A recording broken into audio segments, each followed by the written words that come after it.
말씀 봅니다. 오늘 우리가 함께 나눌 하나님 말씀은 에베소서 5장 18절의 말씀입니다.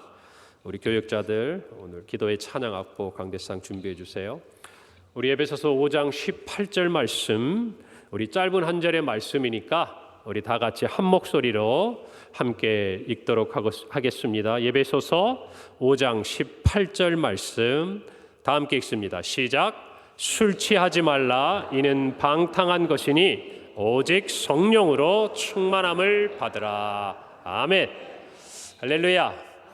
오늘 말씀의 제목은 바로 성령의 충만함을 받으라. 우리 다 함께 한번 외쳐봅시다. 시작.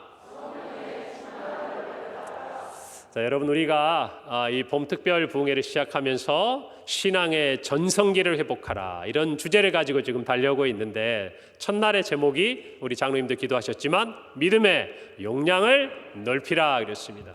어떻게 하루하루 집회가 더해가면서 여러분의 믿음의 용량이 점점점 넓어지고 키워지고 있습니까? 아멘. 저는 한 가지는 알아요. 우리의 용량이 작아서 차지 않는 것이지 하나님의 능력은 절대 부족하지 않습니다. 이것을 아는 사람은 하나님을 향해서 무한한 믿음의 크기를 가지는 거예요. 저는 저와 여러분 모두가 이왕의 신앙생활하고 이왕의 하나님의 부름받은 하나님의 자녀로서 이 믿음의 경지를 맛보다가 주님 만나는 은혜가 있기를 간절히 바랍니다. 여러분, 둘째 날 어제 우리 제목이 뭐였습니까? 신앙의 열정을 회복하라 그랬습니다. 여러분, 제가 이런 생각을 했어요. 이 말씀을 3일 또 이렇게 계속 준비하면서 우리가 믿음의 큰 그릇을 준비하고 신앙의 군부를, 우리가 그 열기를 다시 한번 뜨겁게 불태우고, 그리고 그 안에 성령의 충만함이 부어진다면 우리의 신앙의 전성기는 반드시 회복된다. 할렐루야. 할렐루야. 우리 모두가 새로운 신앙의 전성기를 회복하고, 특별히 오늘 말씀을 듣고 있는 우리 청년들, 오늘 이 말씀 안에서 여러분의 인생의 길을 발견하고 하나님의 도우심을 얻기를 간절히 바랍니다. 여러분, 지난 시간 한때 우리에게 신앙의 전성기가 있었습니다. 누구에게나 다 있을 거예요. 아마 우리 주일 학생들도 여기 있지만 얼마나 내 마음에 우리 친구들이 위로를 주고 힘을 주는지 모르겠어요. 제일 잘 보이는 딱 앞에 앉아가지고, 여러분, 제가 날마다 여러분 축복합니다. 하나님의 은혜가 있는 줄 아세요? 정말이에요. 정말 우리의 신앙의 전성기를 그냥 한마디로 딱 표현해 보면 저는 이런 생각이 들더라고요. 그때 나는 성령 충만했었다. 동의하십니까? 우리의 신앙의 전성기를 거슬러 올라가서 그냥 그때를 한마디로 표현해 보라 그러면 아마 나는 그때 확신컨대 성령 충만했었다. 할렐루야. 오늘 저와 여러분도 동의하실 거라고 믿습니다. 여러분, 우리는 늘 성령의 충만함을 이야기할 때 성령의 세례와 성령의 충만함에 대해서 생각하게 됩니다. 성령의 세례는 뭡니까? 하나님의 자녀가 되기 위해 우리에게 필요한 거예요. 성령의 세례를 받으면 하나님의 자녀가 되는 것이에요. 믿으시기 바랍니다. 여러분, 저와 여러분은 그러면 성령 세례 받았습니까? 안 받았습니까? 받았지요. 우리는 하나님의 자녀라고 여기 와서 아바 아버지 부르고 하나님 아버지라고 그러는데, 설마 남의 아버지한테 염치 없이 지금까지 막 부르는 분 안 계시죠? 그래요. 우리 모두는 성령의 세례를 분명히 받았습니다. 분명하게 강조해 드릴게요. 성령 충만은 뭐냐면 이제 하나님의 자녀가 된 우리가 하나님의 자녀로 살기 위해 필요한 것들이에요. 이 차이를 아시겠어요? 성령 세례는 저와 여러분이 하나님의 자녀가 되기 위해서 필요하고 우리가 받은 것이라면, 성령의 충만함은 이제 하나님의 자녀가 된 저와 여러분이 한 번 받고 끝난 것이 아니라 이제 성령의 세례를 통해서 하나님의 자녀가 되었으니 우리 앞에 놓인 숙제가 뭡니까? 이제는 종의 자녀가 아니라 하나님의 자녀답게 살아갈 수 있도록 우리에게 필요한 것, 그것을 공급해 주는 것이 성령의 충만함이라는 것이에요. 그러니 저와 여러분은 이미 성령 세례를 받았고 또 날마다 성령의 충만함을 받아야 하는 것이에요. 할렐루야. 이것이 분명해져야 됩니다. 더군다나 우리가 사는 이 시대는 어떤 시대입니까? 예수님께서 이 땅에 오시고 십자가에 못 박혀 죽으시고 부활하시고 승천하신 이후에 성령이 강림하시고, 우리 지금 사도행전에서 분명히 확인하고 있죠. 그리고 예수님의 약속처럼 예수님께서 이 땅에 다시 오실 때까지 우리에게 예수님이 가르치시고 말씀하신 모든 것들을 기억나게 하시고 우리를 그 구원 안에서 이끌어 가시는 성령의 시대를 저와 여러분은 살고 있다, 그 말입니다. 그러니 저와 여러분은 성령의 충만함이 선택이 아니에요. 필수다, 이 말입니다. 필수. 언제까지? 주님 다시 오실 그날까지는 우리는 하나님의 자녀답게 살기를 원한다면 성령의 충만함을 받아야 돼요. 오늘 이 자리에 있는 저와 여러분뿐만 아니라 다음 세대 우리 주일학교 그리고 우리 청년들까지, 여러분이 정말 이 땅에서 하나님의 자녀로 자녀답게 살기를 원하면 성령의 충만함을 구하십시오. 그리고 받으십시오. 그런 사람이 이 세상에서 세상을 변화시키고 하나님의 자녀로 살아가는 것이에요. 성도 여러분, 여러분은 성령 충만을 언제 경험하셨습니까? 여러분, 교회 지도자 100명에게 물어봤습니다. 그랬더니 설문조사를 했는데 이와 같은 결과가 나왔어요. 당신은 언제 성령 충만을 경험했습니까? 그러니까 40명, 그러니까 몇 프로예요? 100명 중에 40명이니까 40%잖아요. 40%가 회개의 기도를 드릴 때 그랬어요. 회개의 기도를 드릴 때. 그리고 16명, 좀 차이가 확 떨어지네요. 그죠? 16명이 예배 시간 무엇 할 때? 찬양을 드릴 때. 여러분, 그러니까 저와 지금 이틀, 오늘 또 내일까지 하겠지만 여러분 찬양 부를 때 우리가 어때요? 성령의 기름 부음이 있고 우리 안에 뭔가 뜨거운 것이 올라오면서 정말 우리가 무장 해제되는 걸 느끼지 않습니까? 우리가 그냥 무장 해제가 돼가지고 성령께서 우리 안에 임재하시고 좌정하시고 우리를 다스려 주시는 그것을 경험하는 것이 성령 충만 아니겠어요? 그 다음에 또 말씀을 들을 때 그 말씀 가운데 성령의 충만함을 경험한 사람이 찬양할 때 조금 적은 14명이었어요. 그리고 합심 기도, 중보기도 할 때 성령 충만함 받았다, 그 말이에요. 여러분 이거 다 더해보세요. 얼른 산수해봐요. 40명, 16명, 14명, 14명. 그럼 몇 명이에요? 제가 지금 계산이 안 돼서 물어보는 거예요. 빨리 계산해서 알려주세요. 84번이요. 84%. 여러분, 근데 이 4개 중에 우리가 지난 3일간 안 한 거 있나 한번 살펴보세요. 안 한 거 있어요, 없어요? 일본에서 걸립니까? 아니에요. 우리가 하나님 앞에 기도할 때 우리의 영에 정말 죄를 회개하고 우리가 함께 주님 앞에 나아갔기 때문에 우리의 영혼이 자유를 느끼는 거예요. 할렐루야. 여러분, 그러니까 이때가 은혜 받을 만한 때다, 이 말입니다. 저와 여러분이 이 봄 특별 부흥회 때 여러분이 성령의 충만함을 깨닫지 못하고 얻지 못하면 우리가 살아가면서 일상에서 성령의 충만함을 다시금 경험한다는 것이 쉽지 않다라는 얘기예요. 그런 이때를 놓치지 마시고 여러분 찬양 한 곡을 드려도, 말씀 한 절을 들어도, 기도를 함께 불어도 여러분 마음을 다해서 주님의 은혜를 사모하고 성령의 충만함을 구하기를 간절히 바랍니다. 여러분, 예수 전도단의 영적인 리더였던 조이 도슨이요, 성령 충만을 위한 5가지 제안을 했어요. 제안을 했는데 거기도 좀 이렇게 공통되는 게 있어요. 한번 볼까요? 첫 번째가 뭡니까? 숨은 죄를 자백하라.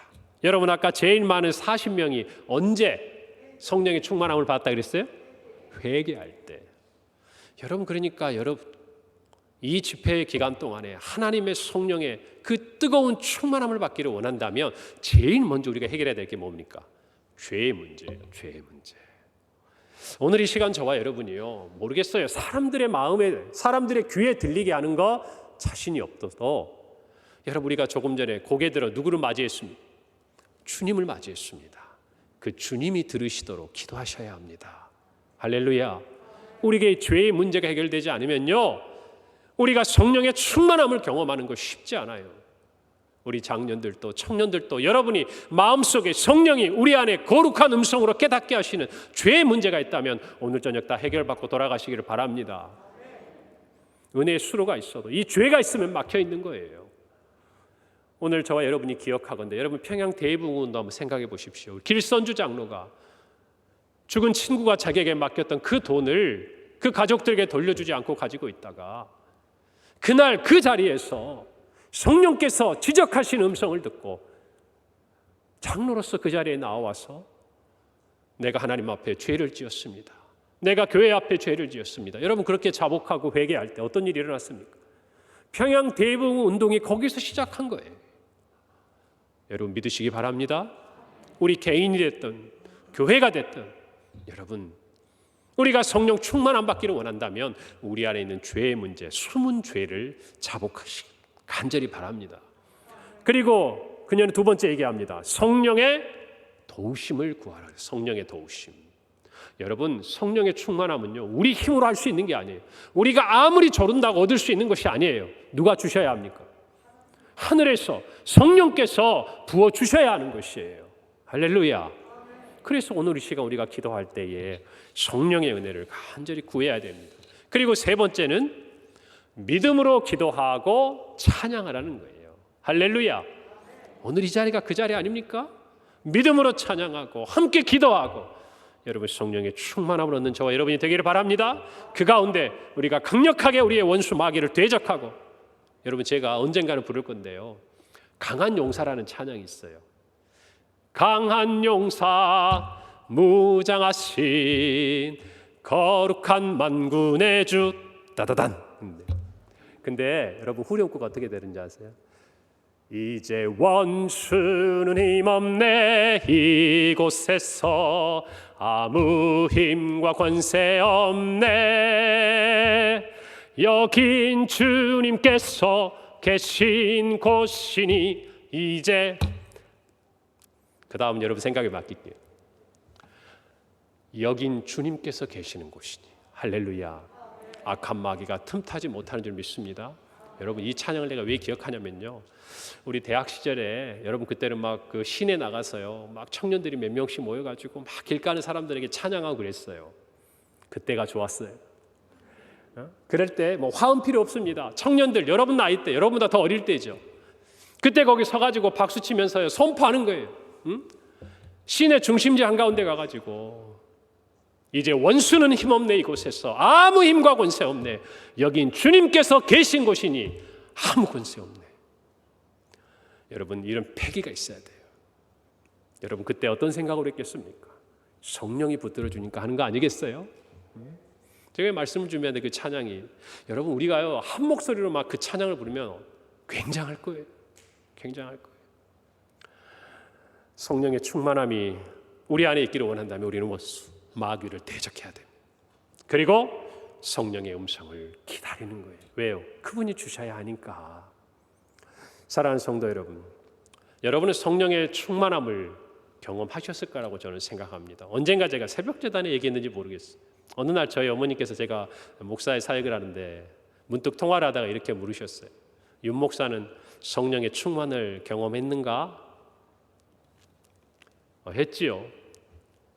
그때 어떠했냐고 물어보시더라고요. 그래서 제가 이런저런 얘기를 했더니 우리 어머니가 가만히 들으시더니 그래?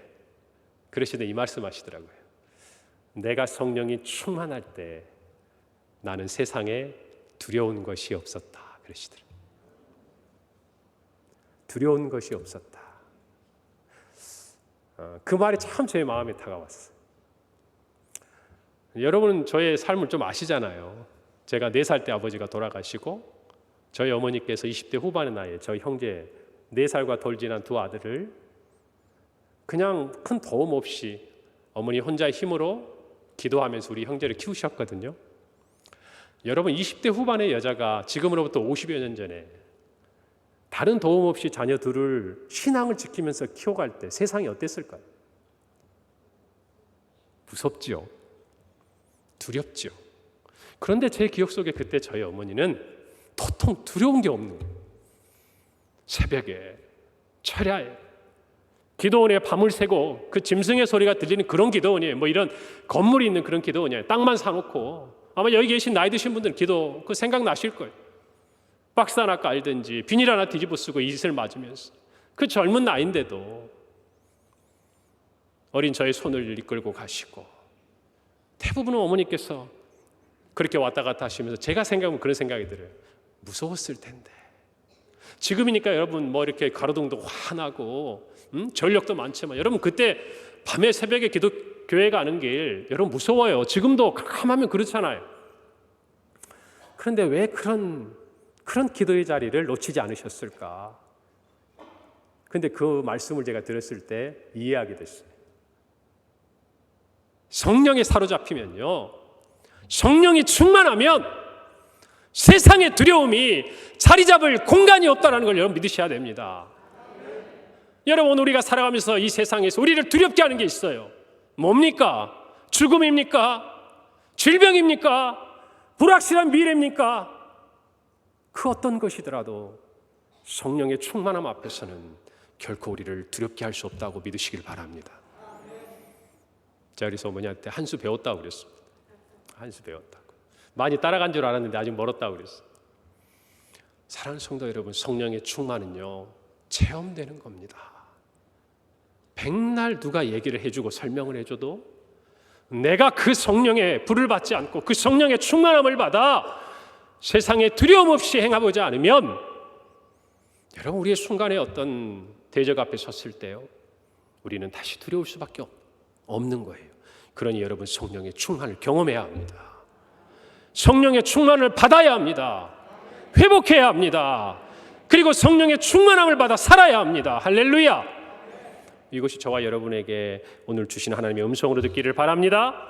성령의 충만한 곳에 죄의 권세 아래 있던 모든 두려움이 물러가는 줄 믿으시기 바랍니다. 성령의 충만한 곳에 사망의 권세 아래 신음하는 사람들에게 치유와 기적의 역사가 일어나는 줄 믿으시기 바랍니다. 성령의 충만한 곳에 방언과 같은 하나님의 은사가 나타나는 줄 믿으시기 바랍니다.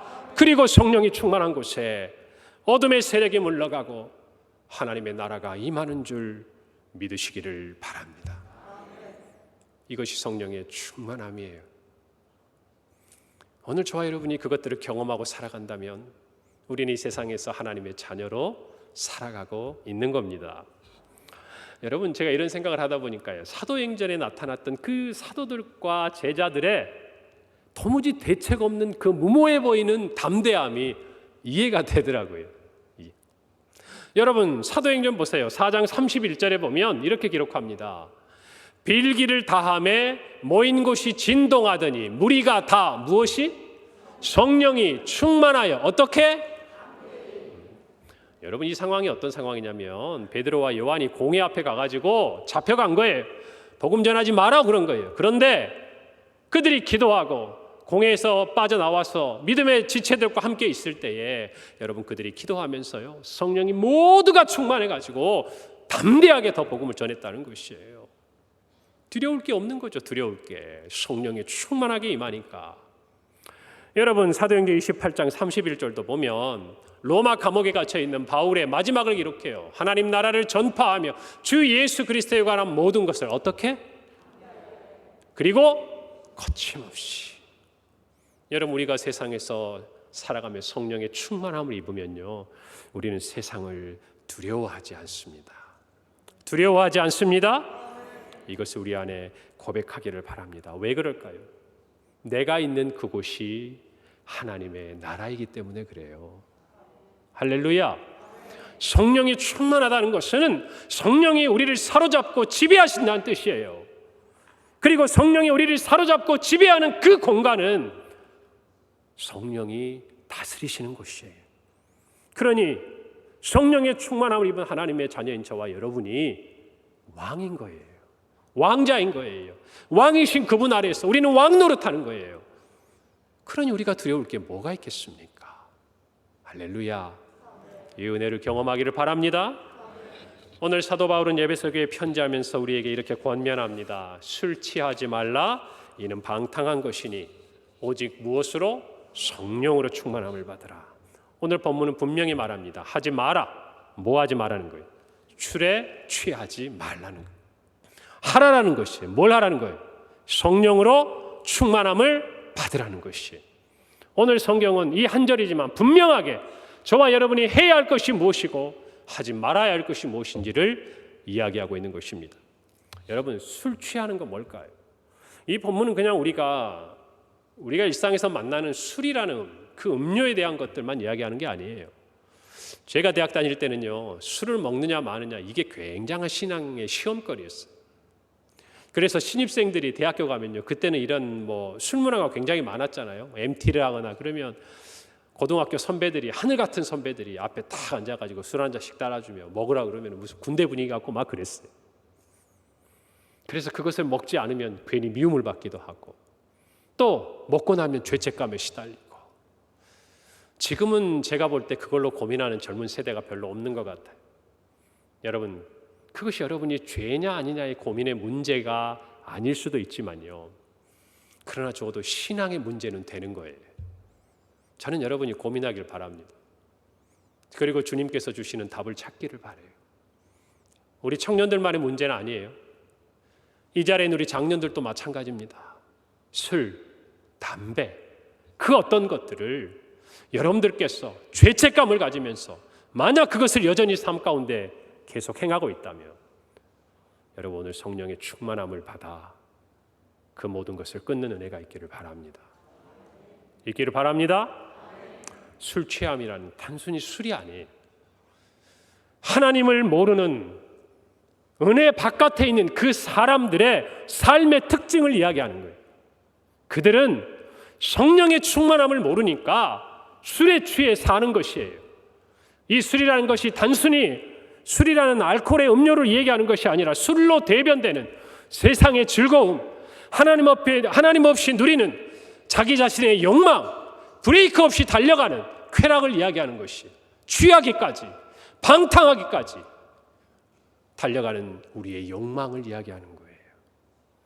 성경은 그것을 멈추라고 이야기하는 것이, 그것을 하지 말라고 이야기하는 것이, 취해서 거기에 푹 잠겨서 헤어나지 못하는 저와 여러분, 그런 삶이 아니라 성령의 충만함으로 그것들을 이기라고 말씀하고 있는 것입니다. 여러분, 성경은요, 이 술 취함이라는 것을 곳곳에서 육체의 일들, 어둠에 행한 행위로 표현하고 있습니다. 베드로전서 4장 3절은 이렇게 이야기합니다. 너희가 음란과 정욕과 술 취함과 방탕과 향락과 무법한 우상 숭배를 하여 무엇의 뜻을 따라? 이방인의 뜻을 따라 행한다고 얘기해요. 여러분, 그러니 앞에 쭉 읽은 것들, 이 모든 것들은 성경의 마지막 부분대로 지나간 때로 족한 것이요, 저와 여러분은 이제 이 모든 것들을 버려야 한다는 말씀이에요. 사랑하는 성도 여러분, 우리 모두가 정말 이 말씀대로 하지 말아야 할 것과 해야 할 것들을 분명히 깨달아야 합니다. 우리가 세상으로 대변되는 세상의 모든 욕망과 쾌락을 오늘 성령의 충만함 힘입어 끊어내는 은혜가 있기를 바랍니다. 여러분, 술에 취하면요, 첫째, 내 자신을 통제하지 못합니다.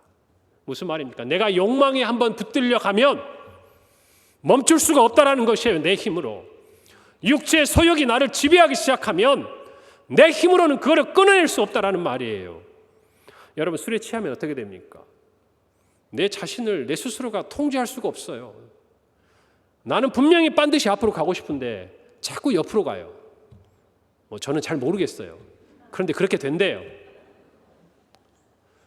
사랑하는 성도 여러분, 이것이 우리의 영적인 원리 아니겠습니까? 만약 우리의 삶에 있어서 나는 반드시 내 마음은 가고 싶은데 내 삶은, 내 행동은 자꾸 옆으로 가고 있다면, 여러분, 그것은 술에 취해 있는 것과 다를 게 없다라는 것입니다. 잘 생각해 보세요. 우리 주일학교 친구들 핸드폰 좋아하죠? 좋아하죠? 그래요. 핸드폰하고 끝날 때마다 이제 내일부터 그만해야지. 근데 내일 또 그거 들고 있어. 내 마음은 그만해야지. 네, 내 손은 자꾸 이쪽으로 가는 거예요. 이것과 똑같은 거예요. 여러분, 그냥 우리 친구들에게 내가 예를 든 거지만 여러분도 마찬가지고 저도 마찬가지 아닙니까? 여러분, 우리가 육체의 소욕을 따라가는 이것들을 끊어야 할 줄로 믿는 것입니다. 자기를 통제하지 못하니까 이런 결과가 나타나는 거예요. 중독의 성경적 이해라는 책을 쓴 에드워드 웰치는요, 중독을 병으로 보지 않아요. 그는 그 근원을 죄에서 찾습니다. 그리고 이렇게 그의 책에서 기록합니다. 중독은 궁극적으로 잘못된 경배의 문제이다. 우리 자신과 우리의 욕구를 경배할 것인가, 아니면 하나님을 경배할 것인가. 여러분, 중독이 뭡니까? 오늘날 너무나 많은 중독의 문제가 있지 않습니까? 알코올뿐만 아니라 마약, 또 게임, 일 중독, 도박, 또 성에 관련한, 그리고 정말 사소한 것 같지만 폭언, 폭력, 사소한 거 아니죠. 좀 더 작게 얘기하면 우리의 게으름, 또 우리가 습관적으로 하는 거짓말, 이 모든 것들이 이제는 중독이라는 이름 아래 점점 더 광범위하게 우리의 삶을 침투해 들어오고 있는 거예요. 여러분, 그런데 이 중독이라는 건 뭐예요? 내가 절제할 수 없는 거예요. 내가 통제할 수 없는 거예요. 근데 그것을 에드워드 웰치는 뭐라고 이야기하냐면 이것이 무슨 질병이 아니라는 거예요. 심리적인 어떤 질병이 아니라 잘못된 경배의 문제라는 것입니다. 내가 내 육체의 소욕을 경배할 것인가, 내가 하나님을 경배할 것인가. 육체의 소욕을 경배한다는 것은 내가 그 지배 아래 끌려가고 있는 거예요. 그러나 하나님을 경배하는 사람은 성령의 충만함을 힘입어 그것들을 끊어내는 것이에요. 저와 여러분에게 그 은혜가 있기를 간절히 바랍니다. 여러분, 행동하고 나면 후회하잖아요. 여러분, 그 끝은 무엇입니까? 방탕입니다. 방탕이 뭡니까? 그 결과는 전혀 신경 쓰지 않아요. 그냥 내 육체의 소욕이 이끌린 대로 갔다가 마지막에 자기가 책임지지 못하는 결과 앞에 직면하게 되는 거예요.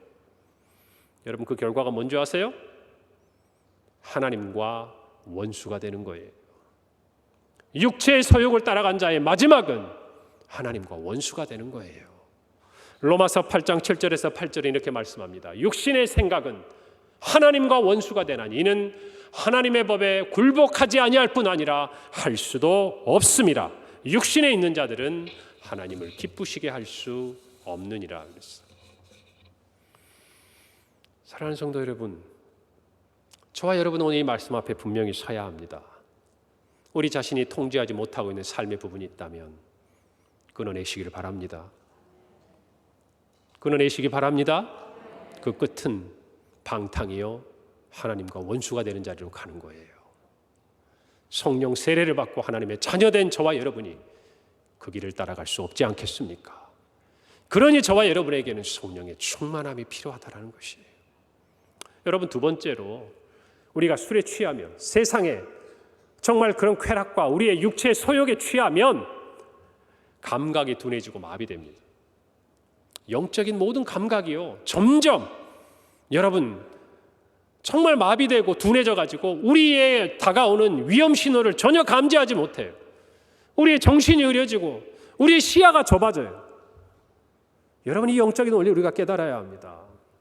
제가 대학 다닐 때 저는 우리 친구들을 좋아하고 사람들과 함께 있는 걸 좋아했습니다. 그래서 그때 저는 술을 안 먹어도요 끝까지 갔어요. 2차, 3차.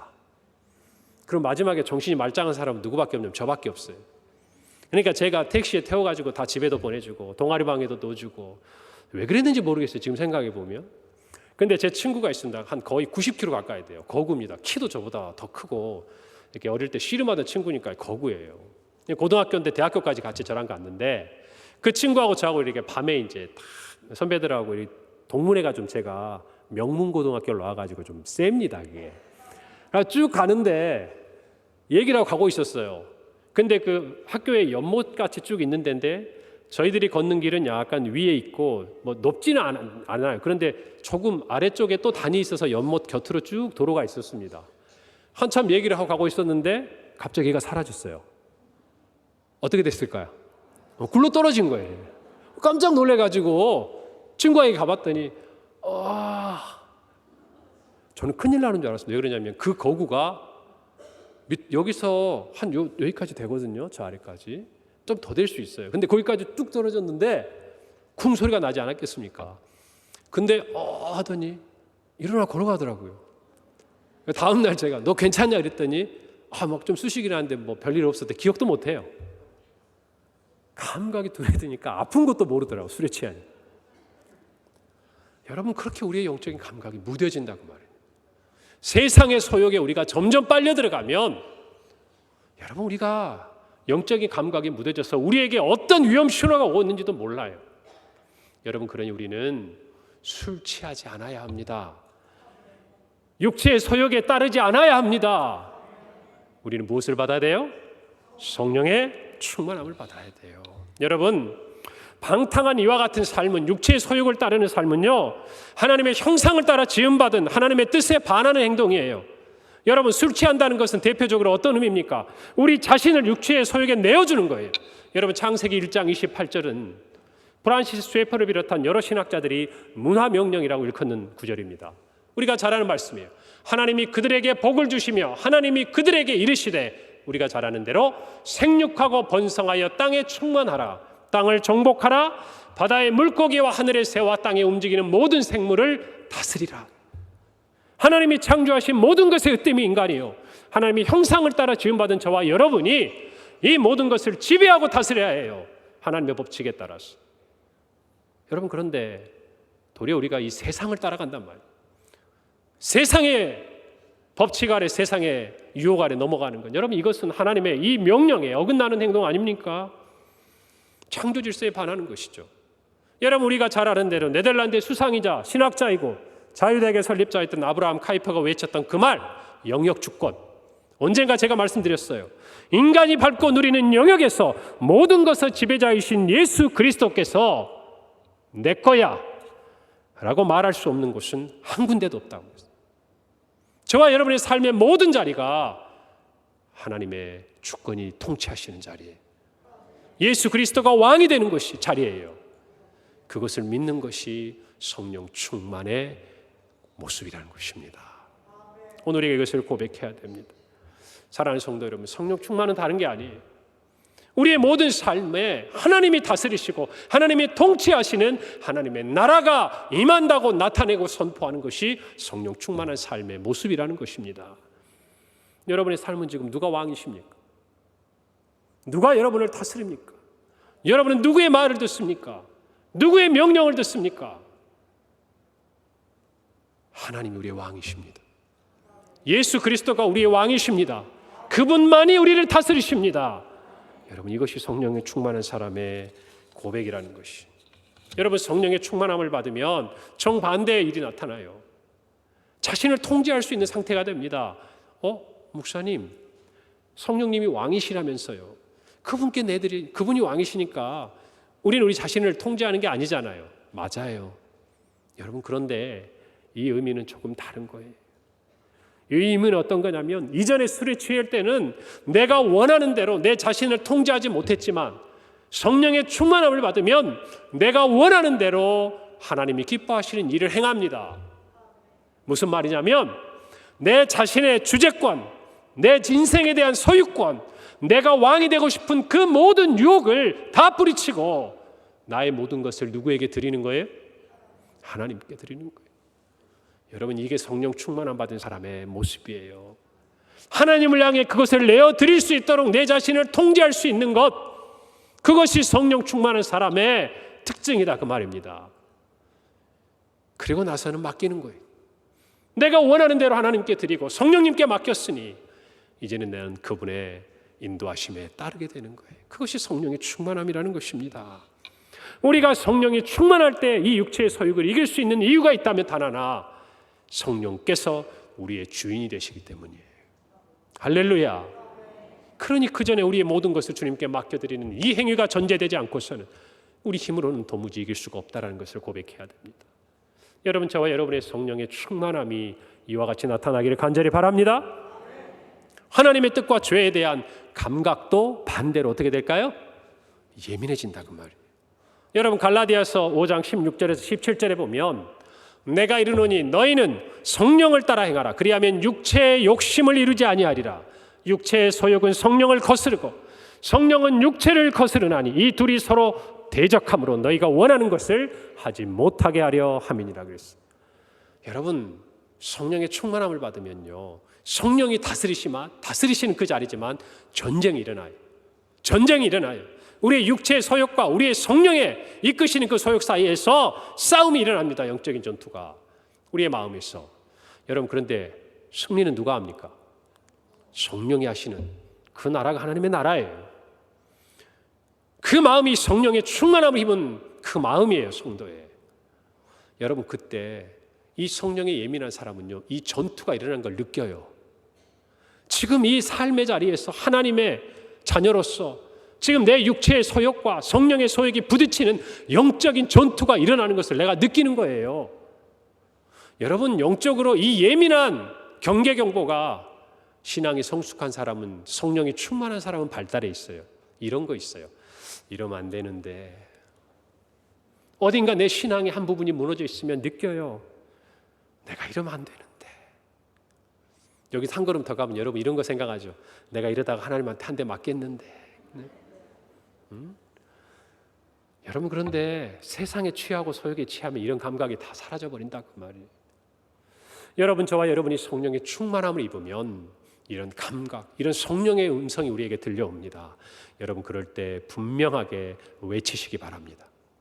내 인생의 주인은 누구다? 예수 그리스도. 그런 성령의 충만함이 저와 여러분에게 있기를 간절히 바랍니다. 성령의 충만함은 여러분 이런 개인적인 차원을 뛰어넘어서 우리 공동체 안에서 일어난다는 것을 여러분 기억하셔야 합니다. 개인적으로 보자면 하나님과 우리의 관계가 변화가 일어납니다. 하나님 안에서 이전에 좋던 것들이 이제는 하나님보다 다 뒷순위에 가버리는 거예요. 이전에는 백화점에 쇼핑하는 게 더 좋았고, 이전에는 내가 운동하는 게 더 좋았고, 이전에는 내가 정말 즐겁게 가졌던 내 취미생활이 더 좋았지만, 여러분 성령의 충만함을 힘입고 나면요, 주님보다 더 좋은 게 없어지는 거예요. 미안하지만 내가 예전에 이게 왜 좋았지라고 나에게 묻고 싶어지는 거예요. 그리고 나서 이제는 내가 좋았던 그것을 가지고 어떻게 하면 하나님이 기뻐하실 수 있는 도구로 쓸까 찾게 되는 거예요. 하나님과 나 사이에서 바울이 고백한 것처럼 이전에 가지고 있던 모든 것을 배설물처럼 여기는 것은 단 하나, 그리스도를 아는 지식이 가장 고상하기 때문이에요. 그것을 알았기 때문이에요. 성령이 충만한 사람은 이에서 변화가 오는 겁니다. 여러분, 그리고 정말 우리가 알듯이 수평적인 사람들과의 관계에서도요 변화가 나타나요. 성령이 충만하면. 여러분, 7 집사를 뽑을 때 조건이 뭐였습니까? 사도행전 6장 3절은 이렇게 말씀합니다. 형제들아, 너희 가운데서 무엇과 무엇이 충만하여? 성령과 지혜가 충만하여. 그 다음 뭐라고 그랬어요? 목사님, 저는 성령 충만함 받았는데 왜 사람들하고 관계가 어려울까요? 왜 제가 가는 곳마다 다툼이 좀 그치지 않고 일어나는 걸까요? 제가 주를 위해 무엇인가 열심히 하고 있는. 성령이 충만한 사람의 특징은 하나님과의 관계가 바를 뿐만 아니라 여러분 이웃과 지체들과의 관계가 하나님의 덕을 세우는 사람이라는 걸 꼭 기억하시기 바랍니다. 기억하시기 바랍니다. 만약 그게 어렵다면 여러분의 충만함은 아직 더 차올라야 되는 부분이 있는 거예요. 할렐루야. 분명히 기억하길 바랍니다. 교회 안에서도 우리가 함께 동역하고 함께 사역하면서도 여러분 하나님과의 관계를 내가 보고 있다면, 성령의 충만함이 입으면 우리는 우리 주변에 있는 지체들을 함께 봐야 되는 것이에요. 할렐루야. 우리 교회 안에뿐만 아니라 우리 교회 바깥에 있는 영혼들, 그리고 지구 저 반대쪽에 있는 사람들의 안타까운 소식조차도 저와 여러분은 외면할 수 없는 거예요. 믿으시기 바랍니다. 전쟁의 소식이 들리고 지진의 소식이 들리고 기근의 소식이 들리면 하나님 안에서 성령이 충만한 사람은 그에 대한 안타까움을 가지고 하나님의 심령을 가지고 그를 위해 우리가 할 수 있는 일이 무엇일까 기도하고 실천하는 것이, 그게 성령이 충만한 사람입니다. 여러분, 그래서 제가 이번 저희들 부흥회가 끝난 다음에 다음 주일부터 2주간 우리 저 튀르키예와 시리아에서 벌어진 안타까운 소식 우리 다 들었잖아요. 형제의 나라, 이런 차원을 떠나서 하나님 나라 안에서 그들은 하나님을 알아야 될 백성이고 그곳에 있는 수많은 영혼이 주께 돌아와야 하지 않습니까? 그래서 마침 우리가 파송했던 신수와 또 윤성숙 선교사님이 크루즈족들 선교하면서 같이 연결되어 있어요. 그리고 함께 그동안 우리가 사역했던 선교사님들도 우리 국외 사역부를 통해서 연결되어 있습니다. 그래서 그분들을 통해서 작아도 우리가 무엇인가를 해야 하지 않을까, 그런 생각이 듭니다. 여러분 어떠십니까?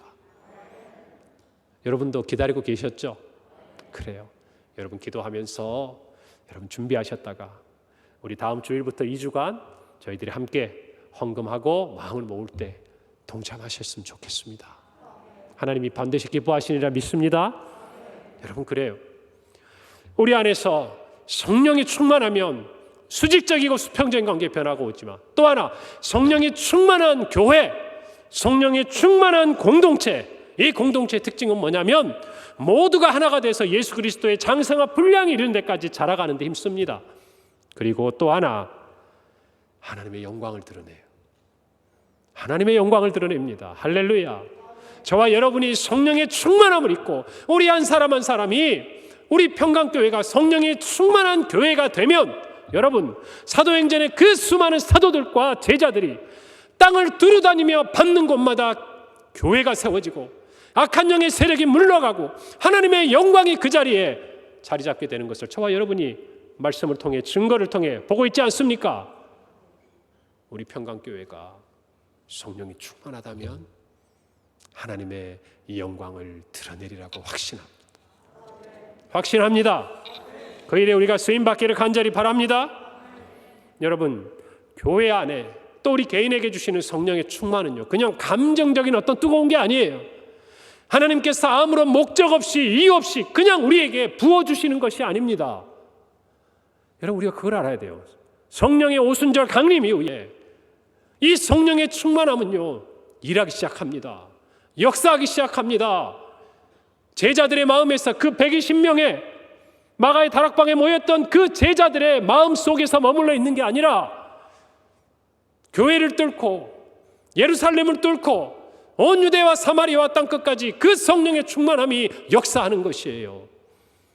여러분, 성령의 충만함은 분명한 방향과 목적이 있습니다. 하나님이 만약 저와 여러분에게 성령의 충만함을 부어주신다면 그것은 저와 여러분을 향한 하나님의 계획이 있는 거예요. 믿으시기 바랍니다. 믿으시기 바랍니다. 어느 순간부터 내 육체의 소욕이 아니라 하나님을 따라가는, 하나님의 그 부르심에, 성령의 인도하심에 행하고자 하는 내 마음에 정말 불일 듯 일어나는 하나님이 주신 거룩한 마음이 있다면요, 여러분 이렇게 기도하세요. 하나님, 저를 위해서 무엇을 계획하셨습니까? 제가 저를 위해 무엇을 하기를 원하십니까? 우리 청년들 잘 들어요. 여러분의 인생의 가장 중요한 표대를 거기서 찾아야 합니다. 우리도 마찬가지. 하나님께서 이 성령의 충만함을 주실 때는요, 분명한 목적이 있는 것입니다. 그 목적을 잃어버리면 충만함은 사그라져요. 무슨 말씀인지 아시겠어요? 그 목적에 순종하지 않으면 그 충만함은 순간이 됩니다. 그러나 그 목적을 향해 나아가면 성령의 충만함은 우리 안에 늘 함께하는 거예요. 믿으시기 바랍니다. 오늘 저와 여러분이 정말 이 마음을 가지고 함께 나아갈 때 하나님께서 우리 평강교회를 사용하시리라 믿습니다. 주를 위해서 성령으로 충만하게 하시는 교회가 될 것입니다. 사랑하는 성도 여러분, 우리의 신앙의 전성기를 다시 회복하는 것은 마지막 우리가 성령의 충만함을 받느냐 받지 못하느냐에 달려 있습니다. 오늘 저와 여러분 모두가 믿음의 용량을 넓혔다면, 그리고 신앙의 열정을 회복해 가고 있다면 이제는 우리 성령의 충만함을 구합시다. 충만함을 구합시다. 여러분의 인생에 새로운 역사가 나타나고 우리 평강교회에 새로운 일을 행하실 것입니다. 오늘 이 말씀이 저와 여러분의 마음속에 올 한 해 동안, 이 기간이 아니라 올 한 해 동안 저와 여러분을 붙잡는 약속의 말씀이 되기를 간절히 바랍니다. 함께 기도하겠습니다. 하나님 아버지, 오늘 귀한 말씀을 주시니 감사합니다. 오늘 이 말씀을 우리의 마음에 새깁니다. 성령의 충만함을 받으라. 하나님 아버지, 이 말씀 앞에서 우리 모두가 육체의 소욕을 따르는 것이 아니라 성령을 따라 행하는 하나님의 자녀요, 하나님의 교회가 되어서 하나님 아버지, 우리 모두가 주님 주시는 그 사명, 주님이 우리에게 부여하신 그 아름다운 일을 끝까지 충성되이 완수하는 하나님의 자녀요 교회가 되게 하여 주시옵소서. 예수님의 이름으로 기도합니다. 아멘.